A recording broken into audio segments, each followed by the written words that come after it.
ఒక అమ్మాయి పల్లెటూరులో ఉంటుంది. తనకి అక్కడ ఉండడం ఇష్టం లేదు. ఇక్కడ ఒక మాల్ లేదు, రెస్టారెంట్ లేదు, షాప్ లేదు. అమ్మాయిలా ఉండడం వల్ల తన లైఫ్ తన చేతుల్లో ఉండదు. ఇంకొక జన్మ ఉంటే నన్ను సిటీలో అబ్బాయిలా పుట్టించమని కోరుకుంటుంది. నెక్స్ట్ రోజు నిద్ర లెగవంగానే తను అబ్బాయిలా అయిపోయి టోక్యోలో ఉంటుంది.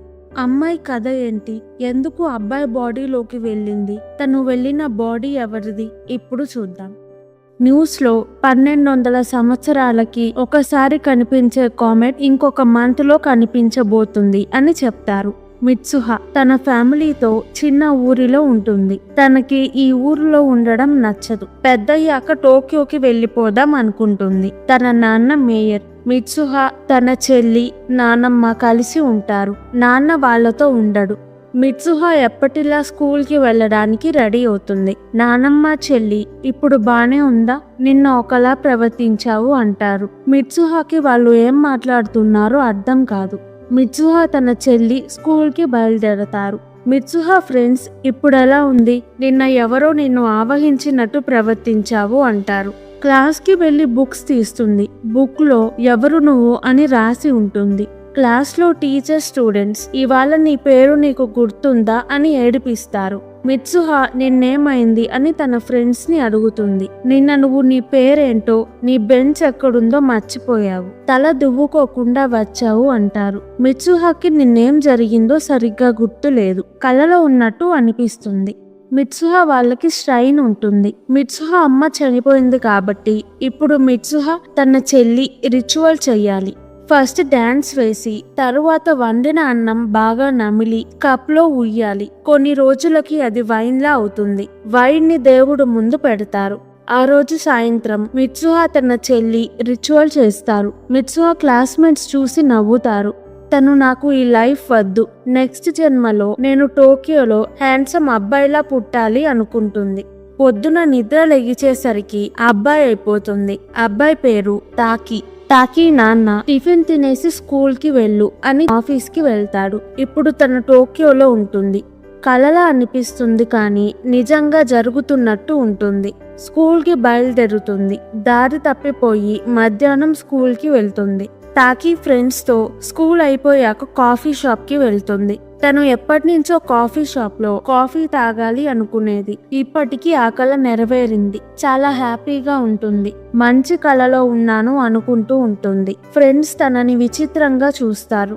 తాకి ఫోన్ కి మెసేజ్ వస్తుంది. తాకి హోటల్లో వెయిటర్ గా పార్ట్ టైం జాబ్ చేస్తున్నాడు. ఇవాళ ఈవినింగ్ షిఫ్ట్. అడ్రస్ తాకి ఫ్రెండ్స్ నుంచి తీసుకొని వర్క్ కి వెళ్తుంది. వర్క్ చాలా కష్టంగా ఉంటుంది. చాలా ఆర్డర్స్ సర్వ్ చేయాలి. ఈ కళ తొందరగా అయిపోతే బాగుండు అనుకుంటుంది. ఒక కస్టమర్ తనతో నా ఫుడ్లో టూత్ పిక్ వచ్చింది అని ఇష్యూ చేస్తాడు. సీనియర్ నువ్వు వెళ్ళు, నేను చూసుకుంటాను అని కస్టమర్తో మాట్లాడి సారీ మీరు తిన్న ఫుడ్కి బిల్ వెయ్యము అంటుంది. కస్టమర్ సీనియర్ డ్రెస్ కొంచెం కత్తితో చించుతారు.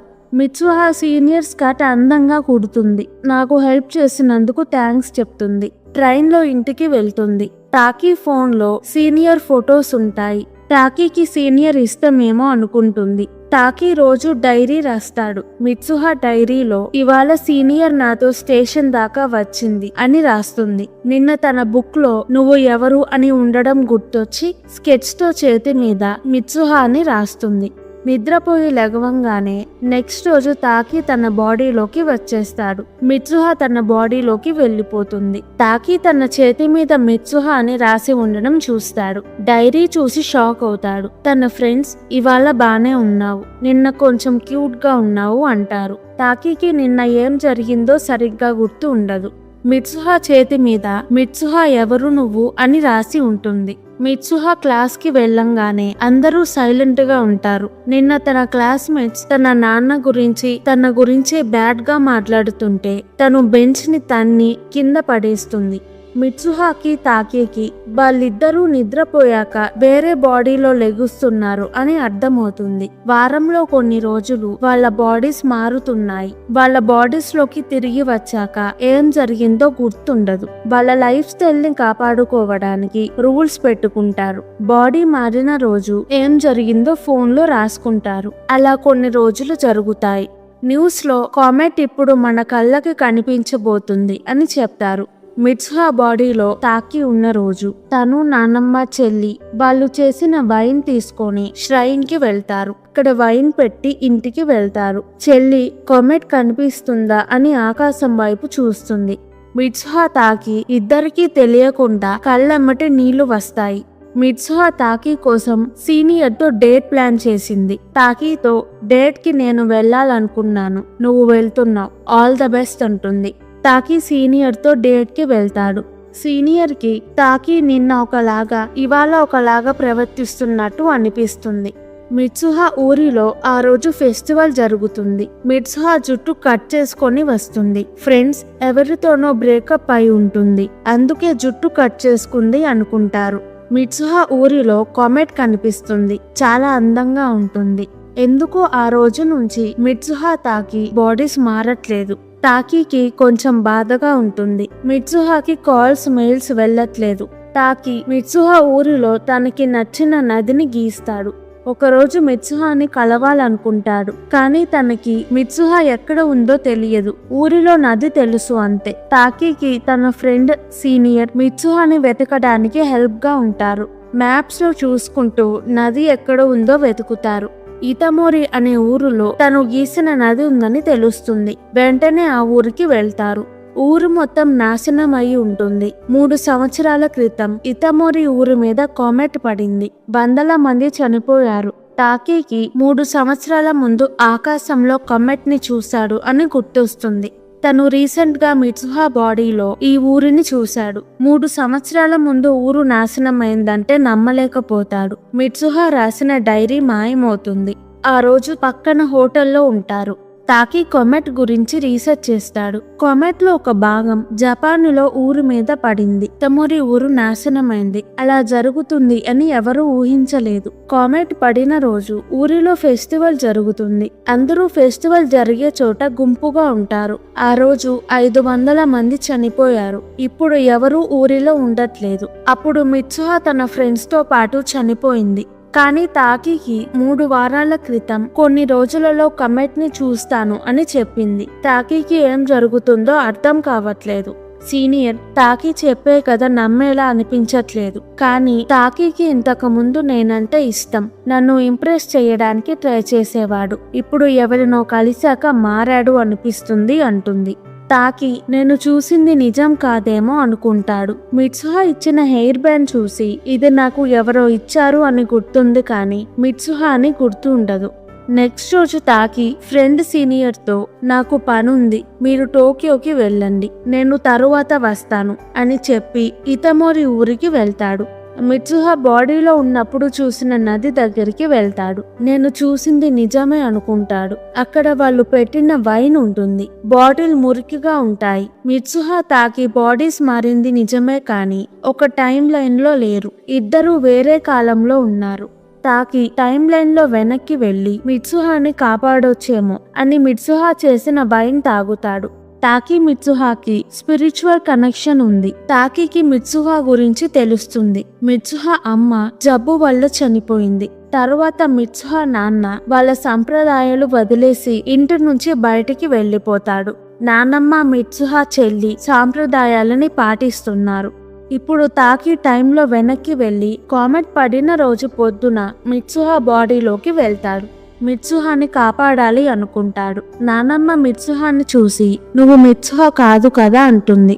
మిట్సుహా ఫ్యామిలీలో అందరూ ఒకప్పుడు వేరే వాళ్ళ బాడీస్ లోకి వెళ్లారు.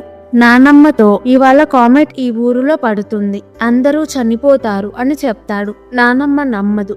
స్కూల్ కి వెళ్లి ఫ్రెండ్స్ తో ఇవాళ కామెట్ పడుతుంది, అందరూ చనిపోతారు, మనమే అందరినీ కాపాడాలి అంటాడు.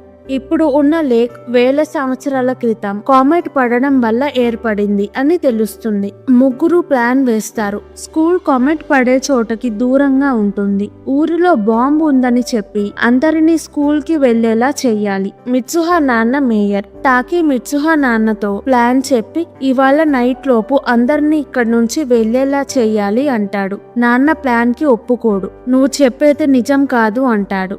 తాకి ఫ్రెండ్స్ తో మేయర్ ఒప్పుకోలేదు. మీరు ప్లాన్ ప్రకారం చెయ్యండి, లేకపోతే అందరూ చనిపోతారు అంటాడు.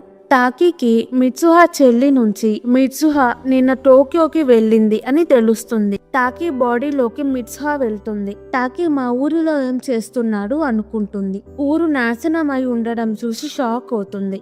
మిత్సుహా టాకీని కలవడానికి కామెట్ పడే ముందు రోజు టోక్యోకి వెళ్ళింది. టాకీకి కాల్ చేస్తుంటే కాల్ కలవదు. టాకీ నన్ను చూస్తే ఎలా ఫీల్ అవుతాడు అని టెన్షన్ గా ఉంటుంది. కానీ టాకీ నన్ను చూడంగానే, నేను టాకీని చూడంగానే బాడీస్ మారుతుందే మేమిద్దరమే అని ఖచ్చితంగా తెలుస్తుంది అనుకుంటుంది. టాకీ రోజు ట్రైన్లో ఇంటికి వెళ్తాడు అని తెలిసి అదే ట్రైన్ ఎక్కుతుంది. టాకీ ఉంటాడు. 3 ఏళ్ల క్రితం కాబట్టి టాకీకి మిత్సుహా ఎవరో తెలియదు. నువ్వు ఎవరు? నాకు నువ్వు తెలియదు అంటాడు. మిత్సుహా బాధగా నెక్స్ట్ స్టేషన్ లో దిగిపోతుంది. టాకీ నీ పేరేంటి అంటే మిత్సుహా పేరు చెప్పి తన హెయిర్ బ్యాండ్ ఇస్తుంది. ఇప్పుడు మిత్సుహా బాడీలో ఉన్న టాకీకి 3 సంవత్సరాల క్రితం మిత్సుహా టోక్యోకి వచ్చి నన్ను కలిసి హెయిర్ బ్యాండ్ ఇచ్చింది అని గుర్తొస్తుంది. నా బాడీలో ఉన్న మిత్సుహా లేక్ దగ్గర ఉండి ఉంటుంది అని వెంటనే అక్కడికి వెళ్తాడు. మిత్సుహాని పిలుస్తాడు. మిత్సుహాకి టాకీ పిలవడం వినిపిస్తుంది. తిరిగి టాకీని పిలుస్తుంది. ఇద్దరికి వాయిస్ వినిపిస్తుంది కానీ కంటికి కనిపించరు. అప్పుడు డస్క్ అవుతుంది. అంటే రాత్రి కాదు, పగలు కాదు. ఈ టైంలో అన్ని లోకాలు కలుస్తాయి. ఈ టైంని ట్వైలైట్ అంటారు. మిత్సుహా టాకీ వేరే టైమ్ లైన్స్ లో ఉన్న ఒకళ్ళకి ఒకళ్ళు కనిపిస్తారు. ఇద్దరూ వాళ్ళ బాడీస్ లోకి వెళ్లిపోయి మొదటిసారి నేరుగా మాట్లాడుకుంటారు. టాకీ మీ ఊరిలో కామెట్ పడుతుంది. నేను ప్లాన్ వేశాను. ప్లాన్ ప్రకారం అందరినీ కాపాడే బాధ్యత నీది అంటాడు. తరువాత అన్ని మర్చిపోతారని పేర్లు చేతి మీద రాసుకోవాలి అనుకుంటారు. కానీ రాసేలోపు ట్వైలైట్ సమయం అయిపోతుంది. టాకీ మిత్సుహా పేరుని, మిత్సుహా టాకీ పేరుని మర్చిపోతారు. ఎవరో ముఖ్యమైన వ్యక్తి అని గుర్తుంటుంది కానీ పేర్లు తెలియదు. కామెట్ ఆకాశంలో కనిపిస్తుంది. మిత్సుహా తన ఫ్రెండ్స్ తో ప్లాన్ ప్రకారం ట్రాన్స్ఫార్మర్ దగ్గర బాంబ్ పేలుస్తారు. ఊరు మొత్తం కరెంటు పోతుంది. స్కూల్ మైక్ లో నుంచి స్పీకర్స్ లో ఎమర్జెన్సీ, ఊరిలో బాంబ్ పెట్టారు, ఇంకా చాలా బాంబ్స్ పెట్టారు అని తెలిసింది. అందరూ ఇప్పుడే స్కూల్ కి ఎవాక్యువేట్ అవ్వండి అని చెప్తారు. కొంతమంది విని స్కూల్ కి చిన్నగా వెళ్తారు కానీ చాలా మంది వినరు. మేయర్ బాంబ్స్ ఏమీ లేవు అని తెలుసుకొని స్కూల్లో అనౌన్స్మెంట్ ఆపిస్తాడు. ఇప్పుడు వచ్చిన అనౌన్స్మెంట్ గురించి మేము ఇన్వెస్టిగేట్ చేస్తున్నాము. ఎవరూ భయపడకుండా ఎక్కడ ఉన్నారో అక్కడే ఉండండి అని స్పీకర్స్ లో చెప్తాడు. కామెట్ భాగాలుగా విడిపోతుంది. న్యూస్ లో చెప్తారు. టోక్యోలో 3 సంవత్సరాల వెనుక ఉన్న టాకీ బయటికి వెళ్లి కామెట్ ని చూస్తాడు. మిత్సుహా ఫ్రెండ్స్ అందరికీ కామెట్ మన మీద పడబోతుంది అని చెప్తూ ఉంటారు. మిత్సుహా తన నాన్నని కలుస్తుంది. కామెట్ పడి ఊరు నాశనం అయిపోతుంది. 3 సంవత్సరాల తరువాత ఉన్న టాకీ నిద్ర నుంచి లెగిచి ఇక్కడేం చేస్తున్నాను అనుకొని టోక్యోకి వెళ్ళిపోతాడు. కామెట్ పడిన 8 సంవత్సరాల తరువాత టాకీ స్కూల్ అయిపోయి జాబ్ వెతుకుతూ ఉంటాడు. ఎప్పుడూ తను ఎవరినో వెతుకుతున్నట్టు ఫీలింగ్ వస్తుంది. ఎవరిని వెతుకుతున్నాడో తెలియదు. ఒకరోజు సీనియర్ టాకీని కలవడానికి వస్తుంది. 5 ఏళ్ల క్రితం ఇతమోరికి ఫ్రెండ్స్ తో వెళ్ళింది గుర్తొస్తుంది. కామెట్ పడి ఇతమోరి ఊరు నాశనమైంది. కానీ విచిత్రంగా ఎవ్వరూ చనిపోలేదు. ఆ ఊరి మేయర్ కామెట్ పడే ముందు కామెట్ కి దూరంగా స్కూల్ కి అందరినీ పంపించాడు అని న్యూస్ లో ఉంటుంది. టాకీకి ఆ న్యూస్ చదివింది గుర్తుంటుంది. అప్పుడు న్యూస్ చాలాసేపు చదివాడు. ఇతమోరిలో నాకు తెలిసిన వాళ్ళు ఎవరూ లేరు. ఎందుకు న్యూస్ అంతగా చదివాడో గుర్తుండదు. సీనియర్ టాకీతో నీకు నచ్చిన వాళ్ళతో హ్యాపీగా ఉండాలి అని కోరుకుంటున్నాను అని వెళ్ళిపోతుంది. మిత్సుహా తన ఫ్రెండ్స్ తో టోక్యోలో జాబ్ చేస్తుంది. ఒకరోజు మిత్సుహా టాకీ ఎదురు పడతారు. ఇద్దరికి ఎక్కడో చూసిన ఫీలింగ్ కలుగుతుంది. తెలియకుండానే ఇద్దరి కళ్ళలో నుంచి నీళ్లు వస్తాయి. ఒకళ్ళ పేరు ఒకళ్ళు తెలుసుకుంటారు. ఇంతటితో యువర్ నేమ్ అనిమే మూవీ అయిపోతుంది. ఈ మూవీ మీకు ఎలా అనిపించింది కామెంట్స్ లో చెప్పండి. ఈ వీడియో కనుక మీకు నచ్చినట్టయితే ప్లీజ్ వీడియోని లైక్ చేసి ఛానల్ని సబ్స్క్రైబ్ చేసుకోండి. Thank you. మళ్ళీ వచ్చే వీడియోలో కలుద్దాం.